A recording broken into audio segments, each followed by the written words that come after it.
अस्सलाम वालेकुम and welcome to my YouTube channel. आज की इस वीडियो में हम लोग बात करेंगे राउंड टेबल कॉन्फ्रेंसेस के बारे में। तो जो मेन पर्सनालिटीज़ हैं उसकी बात करें तो ये लॉर्ड अर्विन है, ये पंडित मदन मोहन है, Sarojini Naidu, Mahatma Gandhi ji, Allama Iqbal the great, Quaid-e-Azam Mohammad Ali Jinnah, prime minister M से MacDonald, Begum Jahan Shahnawaz. Personality profile clear होगी। सबसे पहले हम लोग चलते हैं आउटलाइंस की तरफ। आउटलाइंस को देखें तो हम लोग बैकग्राउंड डिस्कस करेंगे, क्योंकि बैकग्राउंड को डिस्कस करना लाजमी तौर पे हर टॉपिक में बहुत इंपॉर्टेंट है। जो जो हिस्ट्री के टॉपिक्स हैं, ताकि जिन्होंने प्रीवियस वीडियो नहीं भी देखी हुई उनको भी एक थोड़ी सी बात जो चीज़ें हैं वो लोग क्लियर हो जाए। और उसके बाद इंट्रोडक्शन, फर्स्ट देन सेकंड और थर्ड राउंड टेबल कॉन्फ्रेंस और एंड पे कंक्लूजन। सो बैकग्राउंड की बात करें तो अगर आपने अगस्त डिक्लेरेशन का अगर आपको नहीं पता तो ये था कि ब्रिटिश जो चाहते थे कि ज़्यादा से ज़्यादा जो डेमोक्रेटिक रिफॉर्म्स हैं वो हम लोग इंट्रोड्यूस करवाएं ब्रिटिश इंडिया में, डेमोक्रेटिक रिफॉर्म्स। क्योंकि जैसे जैसे अगर आपने एक्ट्स की वीडियो देखी हुई है, 1892 का एक्ट की बात करें तो इसमें बहुत कम डेमोक्रेटिक रिफॉर्म्स थी। दैन 1909 के एक्ट में भी यही था, 1919 में उससे ज़्यादा होगी। तो ब्रिटिश ज़्यादा रिफॉर्म्स की तरफ जा रहे थे, और इसके ये नहीं है कि वो खुद चाह रहे थे कि हम लोग डेमोक्रेटिक रिफॉर्म्स इंट्रोड्यूस करवाएं, बल्कि इंडियंस का की ये डिमांड्स थी कि हमें भी जो डेमोक्रेटिक रिफॉर्म्स हैं ब्रिटिश में, उसी तर्ज पे हमें भी अपना कॉन्स्टिट्यूशन चाहिए। और उसके बाद आ जाता है 1919 का एक्ट आ जाता है, और उसमें एक क्लाज होती है कि हर 10 साल बाद एक कमीशन अपॉइंट होगा, और इस कमीशन का मकसद या पर्पज़ ये होगा कि वो देखेगा कि ब्रिटिश इंडिया में रिफॉर्म्स की ज़रूरत है, और अगर डिमांड या रिफॉर्म्स की ज़रूरत है तो हम लोग जो कॉन्स्टिट्यूशन है वो न्यू लेके आएंगे और उसमें इन रिफॉर्म्स को ऐड करेंगे।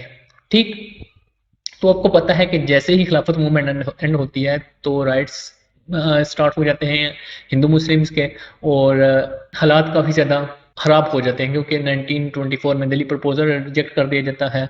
फिर उसके बाद साइमन कमीशन 1927 में आ जाता है, जिसे आना चाहिए था 1929 में। फिर Nehru report, all these things, मतलब जितनी भी ये चीज़ें होती हैं उनकी वजह से जो है वो साइमन कमीशन जल्दी आ जाता है, दिल्ली प्रपोजल रिजेक्ट कर दिया जाता है।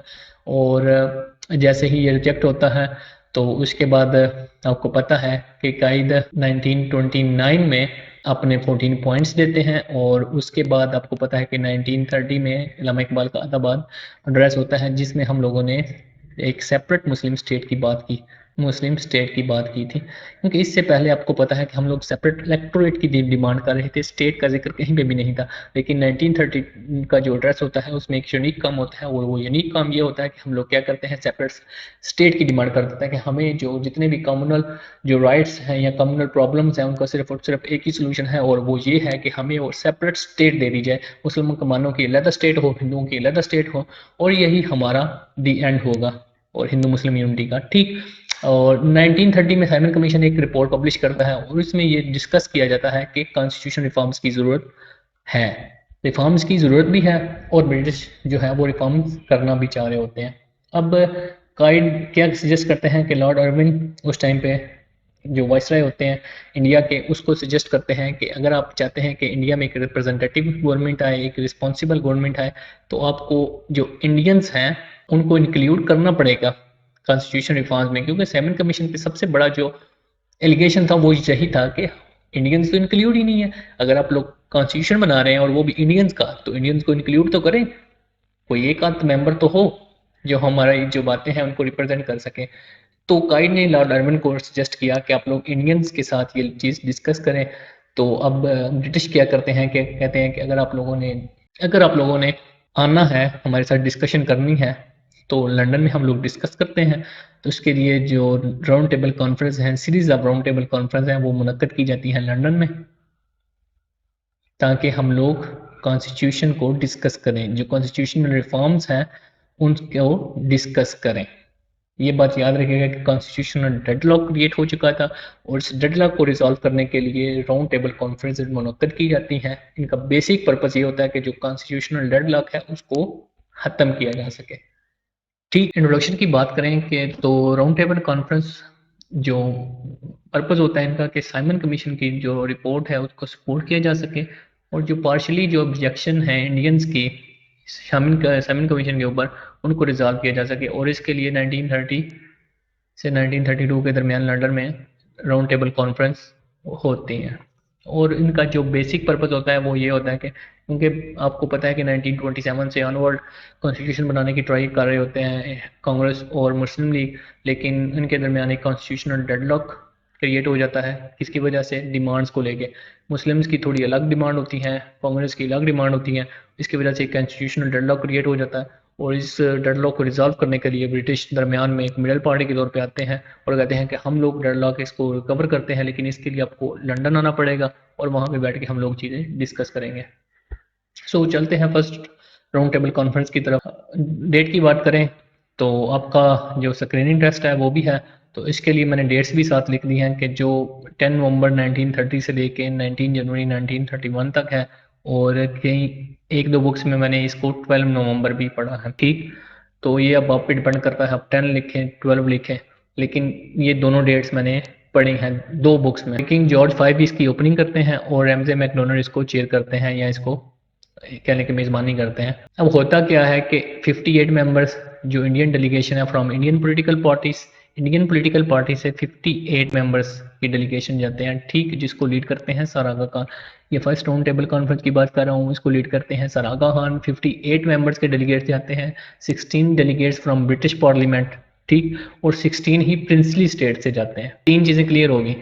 डेलीगेट्स इंडियन कांग्रेस या कह लें कि इंडियन पॉलिटिकल सिस्टम से जाते हैं 58 मेंबर, प्रिंसली स्टेट से जाते हैं 16 और 16 ही ब्रिटिश पार्लियामेंट से जाते हैं। Congress first round table conference में नहीं होती और गांधी भी अटेंड नहीं करते फर्स्ट राउंड टेबल कॉन्फ्रेंस को, क्योंकि वो बिजी होते हैं विद सिविल डिसोबीडियंस मूवमेंट को लीड करने में इंडिया में। क्योंकि इनका जो कांग्रेस का मेन पर्पज होता है वो चाह रहे होते हैं कि हमें जो हमने कांग्रेस नेहरू रिपोर्ट है उसको ही बेसिक कॉन्स्टिट्यूशन फ्रेम के तौर पे माना जाए। फिर मेन पॉलिटिकल पार्टीज जो इसमें आई होती हैं वो All India Muslim League, Hindu Mahasabha, Indian Liberal Party, six भी होते हैं और अनटचेबल जिसको हम अछूत कहते हैं, और इनको लीड कर रहे होते हैं बी आर अम्बेडकर और केटी पॉल को रिप्रेजेंट कर रहे होते हैं जो क्रिश्चियन कम्युनिटी होती है इंडिया की उसको। और इन दिस जो कॉन्फ्रेंस होती है, जो फर्स्ट टेबल कॉन्फ्रेंस होती है, इसमें ऑल जो पार्टीज होती हैं वो एग्री कर जाते हैं कि जो अल्टीमेट गोल होगा कॉन्स्टिट्यूशनल डेवलपमेंट का वो होगा डोमिनियन स्टेटस।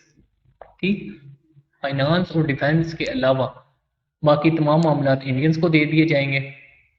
इस चीज़ पे तमाम डेलीगेट्स एग्री कर जाते हैं और प्रिंसेस स्टेट्स जो होती हैं वो ये कहती हैं कि हम लोग फेडरेशन का हिस्सा बन जाएंगे। अगर फेडरेशन बनती है इंडिया में तो हम लोग फेडरेशन का हिस्सा बन जाएंगे। आपको पता है कि फेडरेशन क्या होती है, अगर आपने पॉलिटिकल सिस्टम थोड़ा सा पढ़ा हुआ है तो आपको फेडरेशन का पता होगा। जैसे ये पाकिस्तान है तो फेडरेशन है, 4 सूबों की है, तो फेडरल फॉर्म में हम लोग इंडल्ज कर जाएंगे, इंक्लूड हो जाएंगे। लेकिन होता क्या है कि कांग्रेस इसमें प्रेजेंट नहीं होती।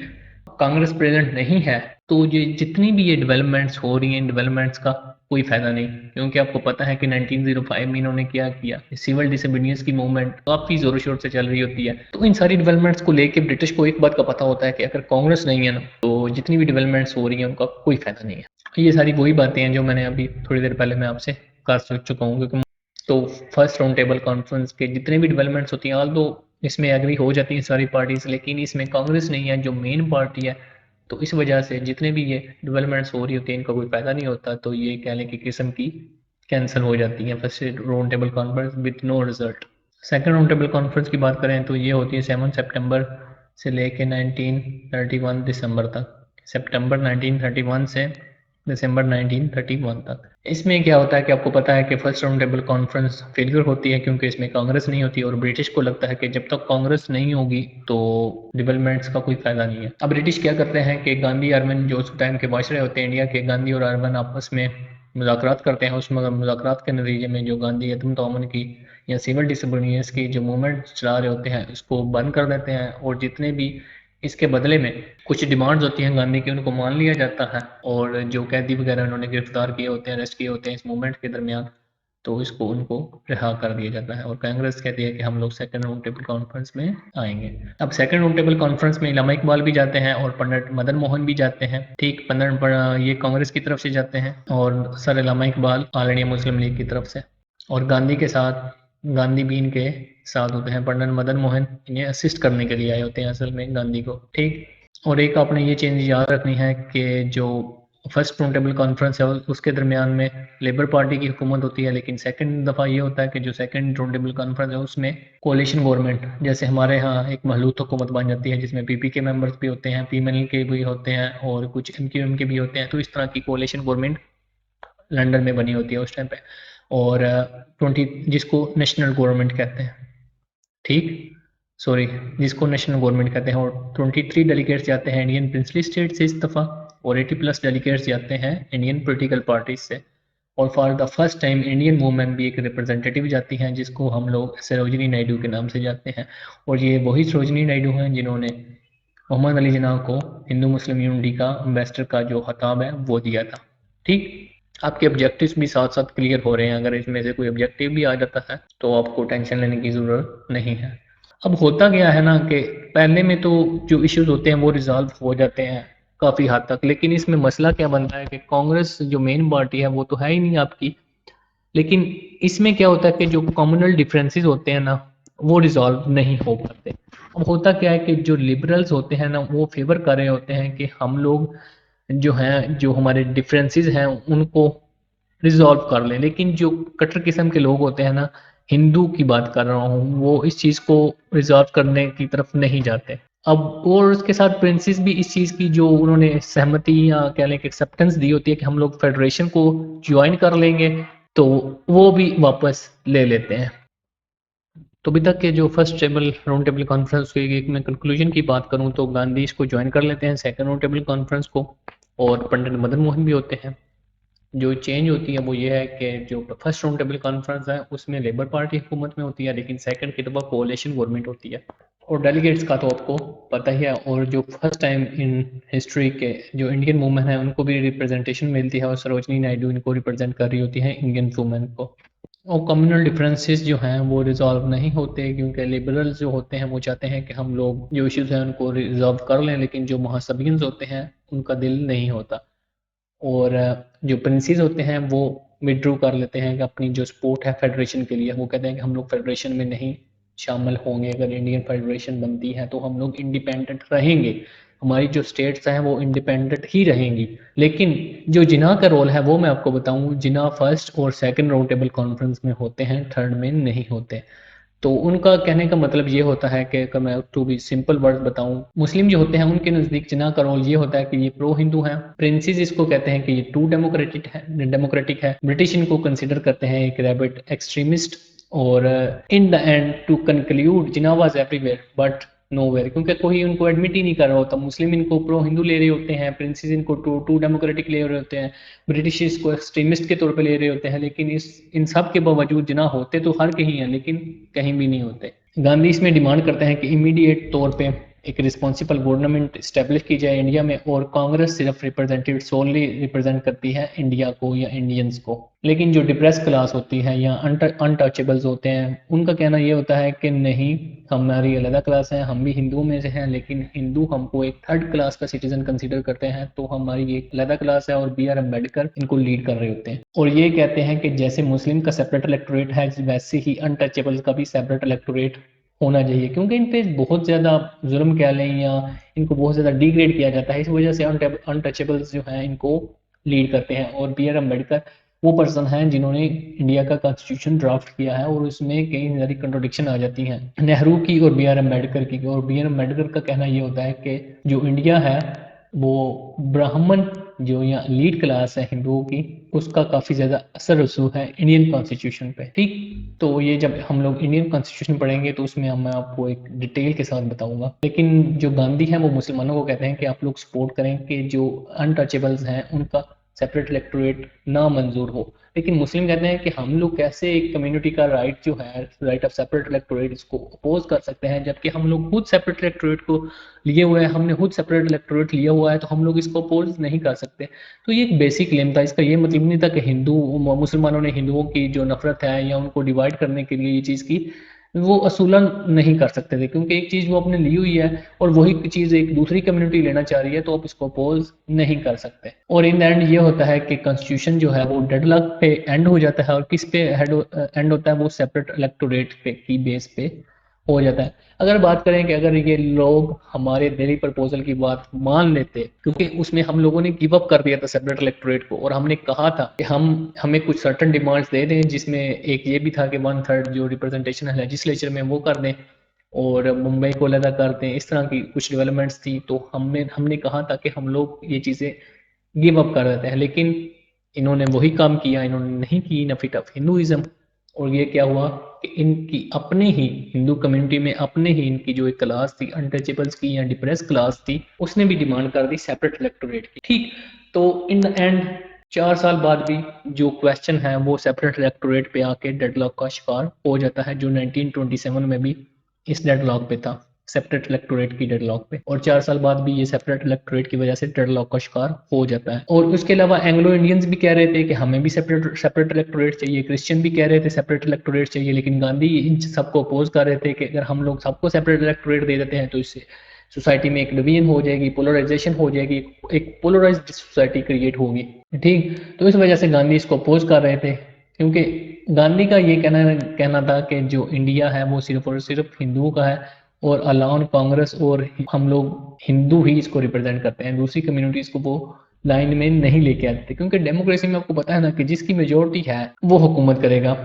ठीक, अगर किसी ने 51 वोट लिए हैं तो बाकी 49 ने भी तो किसी को वोट दिए हैं ना, तो उनकी आवाज़ बिल्कुल साइडलाइन हो जाएगी, इन 51 की सुनी जाएगी। तो इस वजह से आपको पता है कि ऑलमोस्ट 60 to 65% हिंदू थे, तो इस वजह से हिंदुओं को इसका काफ़ी ज़्यादा यकीन था कि जैसे ही अंग्रेज़ गए तो हम लोग कंट्रोल करेंगे इंडिया को, क्योंकि हम लोग मेजॉरिटी में हैं। तो यही चीज़ जो कायद इसी चीज़ का डर था कि हम लोग ये नहीं चाहते कि हमारे चेंज ऑफ मास्टर हो, हम लोग चाहते हैं कि हमें राइट्स मिले, डेमोक्रेटिक और कॉन्स्टिट्यूशनल राइट्स मिले। इसी वजह से जो सारी डेवलपमेंट्स हैं वो हो रही थी, क्योंकि अगर बात तो उसी पे आके एंड हो जाती है ना कि अगर इंग्लिश या ब्रिटिश जाते हैं तो उसके बाद आपके जो मास्टर होंगे वो हिंदू होंगे, तो ये बात बिल्कुल काबिल बर्दाश्त नहीं थी। किसी भी मुस्लिम के लिए काबिल बर्दाश्त नहीं है कि हम लोगों के ऊपर रूल करें हिंदू। तो इस वजह से ये सारी डेवलपमेंट्स हो रही थी, और कॉन्फ्रेंस वाज अ फेल्यूर, और सेपरेट इलेक्टोरेट की वजह से जो है वो डेडलॉक क्रिएट हो जाता है, और इस वजह से जो ये जो कॉन्फ्रेंस है वो सून ही फेल्यूर की तरफ चली जाती है। और ब्रिटिश कहते हैं कि हम लोग कम्युनल अवार्ड इंट्रोड्यूस करेंगे अगर आप लोग फेल हो जाते हैं किसी भी जो डेवलपमेंट है या कॉन्स्टिट्यूशन डेवलपमेंट है उसको एग्री करने के लिए। और उसके बाद ये जो डिमांड होती है इंडियंस की कि हमें फ्रीडम चाहिए, तो इस डिमांड को भी निगलेक्ट कर दिया जाता है। ठीक है, इन शॉर्ट में बोलूँ तो जो सेकंड राउंड टेबल कॉन्फ्रेंस है वो इस वजह से फेल हो जाती है कि सेपरेट इलेक्टोरेट पे आके डेडलॉक क्रिएट हो जाता है, क्योंकि मुख्तलिफ कम्युनिटीज सेपरेट इलेक्टोरेट की डिमांड कर रही होती हैं, और गांधी को और कांग्रेस को बिल्कुल भी ये कबूल नहीं होता कि हमें किसी और कम्युनिटी को सेपरेट इलेक्टोरेट देना पड़े। और उनका जो ओपिनियन होता है या उनका जो आर्गूमेंट होता है वो ये होता है कि इससे पोलराइज सोसाइटी क्रिएट होगी, तो ये अपोज करते हैं इस चीज़ को। और इस वजह से ये जो कॉन्फ्रेंस है वो भी फेल हो जाती है, और ब्रिटिश कहते हैं कि अगर आप लोग कॉन्स्टिट्यूशन नहीं बनाते तो हम लोग कम्युनल अवार्ड इंट्रोड्यूस करेंगे, और इसके साथ ही वो जो ब्रिटिश इंडियन की फ्रीडम की डिमांड है उसको भी निगलेक्ट कर देते हैं। थर्ड की बात करें तो ये होती है 17 नवंबर टू 24 दिसंबर 1932 तक, और इसमें इंडियन नेशनल कांग्रेस नहीं होती, गांधी नहीं होती, सिर्फ सेकंड राउंड टेबल कॉन्फ्रेंस में गांधी आते हैं। और ये अटेंड किया जाता है, 46 डेलीगेट्स होते हैं, और इसको Ramsay McDonald, Indian secretary of state sir Samuel होरे और Lord Willingdon the new viceroy of India, ये लोग होस्ट करते हैं second third round table conference को। ठीक, और ऐसे ही गांधी रिटर्न करते हैं लंदन से, तो ये आते ही एक सिविल डिसोबीडियंस की जो मूवमेंट है उसको स्टार्ट करने की कोशिश करते हैं, लेकिन इस दफ़ा जो न्यू वायसराय होते हैं वो इसको क्रश कर देते हैं और गांधी को जेल में डाल दिया जाता है। ठीक, और जिना थर्ड राउंड टेबल कॉन्फ्रेंस में आपको बता चुका हूँ कि वो अटेंड नहीं करते, और लेबर पार्टी भी इसको अटेंड नहीं करती, और इसको अटेंड करते हैं all India Muslim League, untouchables, Dewan of different princes states, और अब प्रिंस नहीं जाते, उनके जो दीवान होते हैं या उनके जो कहने के खास बंदे होते हैं वो जाते हैं इसको अटेंड करने के लिए। और इंडियन वुमेन को इस दफ़ा सरोजिनी नायडू नहीं बेगम जहाना शाहनवाज रिप्रेजेंट करती हैं। सेकंड राउंड टेबल कॉन्फ्रेंस की जो फेल्यूर होता है उसके बाद ब्रिटिश जो है वो काफ़ी सारे कह लें कि कमेटीज़ भेजते हैं इंडिया में, जिसमें इंडियन लुथियन कमेटी, पर्सी कमेटी, डेविडसन कमेटी, ये 3 कमेटीज आती हैं। इस पे भी क्वेश्चन आ जाए तो आप लोगों को इस चीज़ का पता होना चाहिए। यही कुछ क्वेश्चन है जो राउंड टेबल कॉन्फ्रेंस में से एमसीक्यूज में से आ सकते हैं। और थर्ड राउंड टेबल कॉन्फ्रेंस के दरमियान क्या होता है कि recommendation of these fact finding committees were discussed. अब ये कमेटीज जो हैं वो कुछ रिकमेंडेशन तो देगी ना, जैसे ही जाती हैं तो फैक्ट फाइंडिंग कमेटीज के तौर पर जाती हैं तो अपनी सजेशन तो देगी, और dedicate discuss the proposal of the federal legislature in India. ठीक, अब इस कॉन्फ्रेंस का भी कोई रिजल्ट एज सच नहीं होता। इनको है ऑल्दो डिटेल डिस्कशन तो की जाती है, लेकिन आपको पता है कि डेलीगेट्स काफ़ी कम होते हैं और काफ़ी ज़्यादा लोग इसको सीरियस नहीं लेते हैं। थर्ड राउंड टेबल कॉन्फ्रेंस को जैसे आपको पता है प्रिंस स्टेट से दीवान जाते हैं, प्रिंस नहीं जाते। और ऑल इंडिया मुस्लिम लीग तो अनटचेबल्स तो हर जो डेवलपमेंट है उसमें होते ही होते हैं। तो इन द एंड ये जो थर्ड राउंड टेबल कॉन्फ्रेंस है ये भी बिल्कुल ही एक विद नो रिजल्ट एंड हो जाती है। और ब्रिटिश का जो चैलेंज होता है कह लेंगे कॉन्स्टिट्यूशन बनाने का, वो पूरा नहीं कर पाते इंडियंस, किसकी वजह से, अपने जो कम्युनल डिफरेंसेस हैं उनकी वजह से। और वो चैलेंज कह लें या ब्रिटिश की जो बात है वो सच साबित होती है कि उन्होंने, उनका शुरू में कहना ये होता है कि अगर ब्रिटिश कानून बनाएंगे तो वो बना लेंगे कॉन्स्टिट्यूशन इंडियंस के लिए, लेकिन अगर इंडियंस अपने लिए खुद कॉन्स्टिट्यूशन बनाएंगे तो मुख्तलिफ कम्युनिटीज़ इन्वॉल्व होंगी और ये लोग सूनर डेडलॉक की तरफ चले जाएंगे। होता भी यही है कि डेडलॉक क्रिएट हो जाता है किसी न किसी बात पे। फर्स्ट की बात करें उसमें भी यही था, उसमें तो कांग्रेस सैर नहीं थी। सेकंड में जो सेपरेट इलेक्टोरेट है उसको लेके, लेकिन थर्ड में आपको पता है कि इसमें डेलीगेट्स ही काफ़ी ज़्यादा कम होते हैं तो इनकी डिस्कशन का कोई खास फायदा नहीं था। लेकिन जो कमेटीज़ गई होती हैं फैक्ट फाइंडिंग कमेटीज़, उनकी डिस्कशन या उनके जो रिजल्ट्स होते हैं उनको डिस्कस किया जाता है, लेकिन लैंड विद नो रिजल्ट या नो फ्रूट। इनकी मैं बात करूं तो राउंड टेबल कॉन्फ्रेंस का पर्पस ये होता है कि जो कॉन्स्टिट्यूशनल डेडलॉक है उसको रिजॉल्व किया जाए और लॉर्ड ब्रेकनहिड का जो चैलेंज है उसको पूरा किया जाए। लेकिन इन द एंड आपको पता है कि ये जो राउंड टेबल कॉन्फ्रेंस है हम लोग डिस्कस कर चुके हैं, वो एंड होती हैं विद नो रिजल्ट। ठीक, लॉर्ड ब्रेकनहेड वाज राइट, इंडियन अपना कॉन्स्टिट्यूशन नहीं बना सकते। अगर ये बनाएंगे तो ये डेडलॉक की तरफ जाएगा, क्योंकि इसमें मुख्तलिफ कम्युनिटीज़ शामिल हैं और मुख्तलिफ कम्युनिटीज़ अपना जो कॉन्स्टिट्यूशन है, जो अपनी डिमांड्स हैं, सिर्फ और सिर्फ उसको इम्पोज करने की कोशिश करेंगी और इस वजह से जो कॉन्स्टिट्यूशन है वो डेडलॉक की तरफ जाएगा। सो ही वॉज राइट। और नेक्स्ट करें तो ऑल इंडिया मुस्लिम लीग इसमें क्या करती है, जो पम्फलेट्स होते हैं वो जो डेलीगेट्स हैं उनको देती है नाउ और नेवर के। अभी तक ऑफिशियली पब्लिश नहीं हुआ होता नाउ और नेवर जो पम्फलेट है, इसके जो कॉपीज़ हैं जो वहाँ पे जो डेलीगेट्स जाते हैं ऑल इंडिया मुस्लिम लीग के उनको बांट दी जाती हैं। क्योंकि पाकिस्तान की जो स्टेट, मुस्लिम स्टेट की तो बात हो रही होती है लेकिन उसका जो नाम है वो डिस्कस नहीं हो रहा होता, तो इसमें उस स्टेट का नाम रखा जाता है पाकिस्तान। और नेक्स्ट राउंड टेबल कॉन्फ्रेंस की बेसिस पे ब्रिटिश जो पब्लिश करते हैं वाइट पेपर को, वाइट पेपर के बारे में हम लोग 1935 का जो एक्ट है उसमें बात करेंगे इंशाल्लाह ताला। उसके बाद सेवरल डिबेट्स होती हैं ब्रिटिश पार्लियामेंट में और इन द एंड जो ब्रिटिश जो है वो 1935 का एक्ट बनाते हैं। जुलाई 1935 में गवर्नमेंट ऑफ इंडिया एक्ट जो है वो इंट्रोड्यूस कर दिया जाता है। और नेक्स्ट लेक्चर में हम लोग 1935 के एक्ट में बात करेंगे, वो एक बहुत ही इंपॉर्टेंट टॉपिक है पाकिस्तान अफेयर्स में, पॉलिटिकल साइंस में, ये बहुत अहम टॉपिक है। तो इसके बारे में हम लोग बात करेंगे अगली वीडियो में। और आपका अभी तक के लिए अगर कोई क्वेश्चन है तो kindly let me know in comment section. कोई भी आपका क्वेश्चन है राउंड टेबल कॉन्फ्रेंस से रिलेटेड तो आप मुझे कमेंट सेक्शन में लाजमी बताइएगा। और मिलते हैं नेक्स्ट वीडियो में जो होगी 1935 का जो एक्ट है उस पर। तब तक के लिए इजाज़त दीजिए। अल्लाह हाफिज़।